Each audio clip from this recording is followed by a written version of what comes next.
మన తెలుగు రాష్ట్రాల్లో మొట్టమొదటి కాసు ఫెస్టివల్ మన ముకుందా జ్యువెలర్స్ లో VA కేవలం ఫ్లాట్ 9.99% మాత్రమే. No making charges. విచ్చేయండి ముకుందా జ్యువెలర్స్.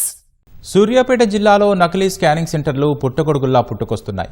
ఒకవైపు జిల్లా వైద్యాధికారులు ముమ్మరంగా తనిఖీలు చేస్తున్నా లింగ నిర్ధారణ పరీక్షలు ఆగడం లేదు. కొందరు నకిలీ వైద్యులు సైతం సొంతంగా స్కానింగ్ సెంటర్లను ఏర్పాటు చేసుకుని పుట్టబోయేది ఆడ మగ అని చెబుతున్నారు.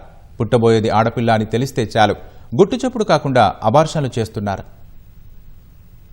తల్లి గర్భంలోని శిశువు ఎదుగుదల ఏ విధంగా ఉంది అని తెలుసుకోవడానికి స్కానింగ్ చేయాల్సి ఉంటుంది. కానీ కొందరు వైద్యులు కడుపులో పెరిగేది ఆడ శిశువా మగ శిశువా అని తెలుసుకునేందుకు పరీక్షలు చేస్తున్నారు. కొందరు తల్లిదండ్రులు కడుపులో ఉన్నది ఆడపిల్ల అని తెలిస్తే కడుపులోనే పిండాన్ని చిదిమేస్తున్నారు. లింగ నిర్ధారణ పరీక్షలు చట్ట ప్రకారం నేరమని తెలిసినా సూర్యాపేట జిల్లాలోని కొన్ని స్కానింగ్ సెంటర్లు ప్రైవేటు ఆసుపత్రుల కాసులకు కక్కుర్తిపడి విచ్చలవిడిగా స్కానింగ్లు చేస్తున్నారు.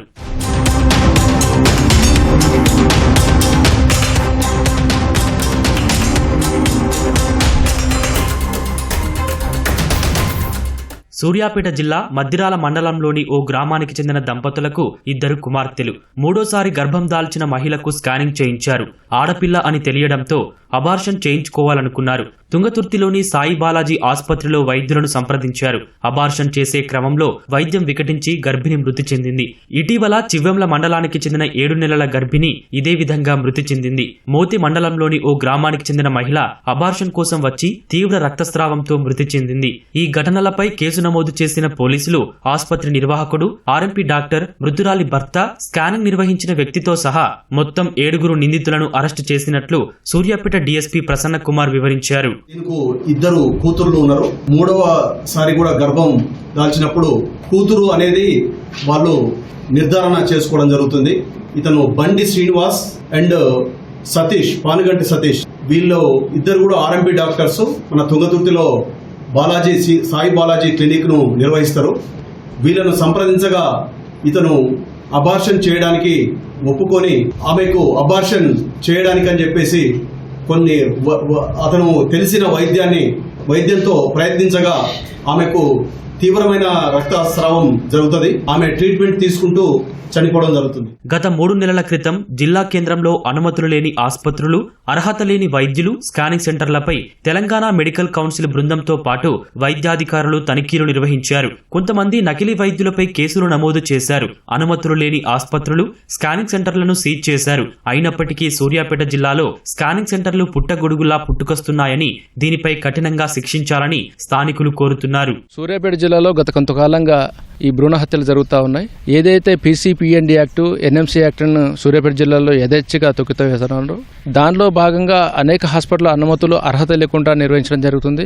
మేము తెలంగాణ యువజన సంఘం నుంచి గతంలో పోరాడినప్పుడు కొన్ని హాస్పిటల్ను DMHO గారు, కలెక్టర్ గారి ఆదేశాల మేరకు సీజ్ చేయడం మాత్రం జరిగింది. ఆ తర్వాత సీజ్ చేసి చేతులు దుప్పుకుంటున్నారు. ఆ తర్వాత వాళ్ళు వేరే పేర్లతోటి కానీ వేరే యాజమాన్యాలు కానీ మళ్ళీ వీటిని కంటిన్యూ చేస్తూ ఉన్నాయి.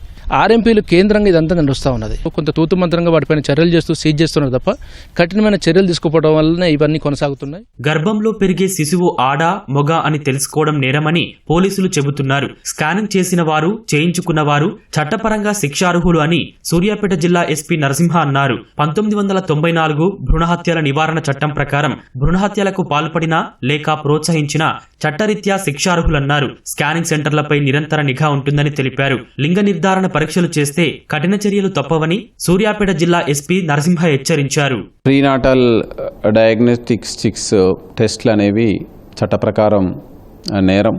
సో ఎవరైనా గర్భంలో ఉన్న శిశువు ఆడనా మగానా తెలుసుకొని, ఆడ శిశువు అయితే వాళ్ళని నలిపేసే అటువంటి కార్యక్రమాలని శిక్షించాలనేటువంటి ఉద్దేశంతో ఈ యొక్క యాక్ట్ తీసుకురావడం జరిగింది. సో దయచేసి ఇలాంటి యాక్టివిటీస్ని ప్రోత్సహించే వ్యక్తులు, ఇలాంటి యాక్టివిటీస్కి పాల్పడే వ్యక్తులు వాళ్ళందరికీ కూడా పోలీస్ నుంచి హెచ్చరిక జారీ చేస్తున్నాం.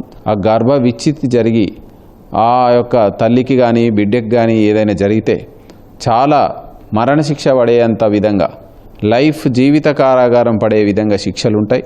సో కాబట్టి ఎవరు కూడా అటువైపు వెళ్లకుండా మనం వీటి మీద కఠినమైనటువంటి చర్యలు తీసుకో విధంగా పోలీస్ యాక్షన్ ప్లాన్ సిద్ధం చేయడం జరిగింది.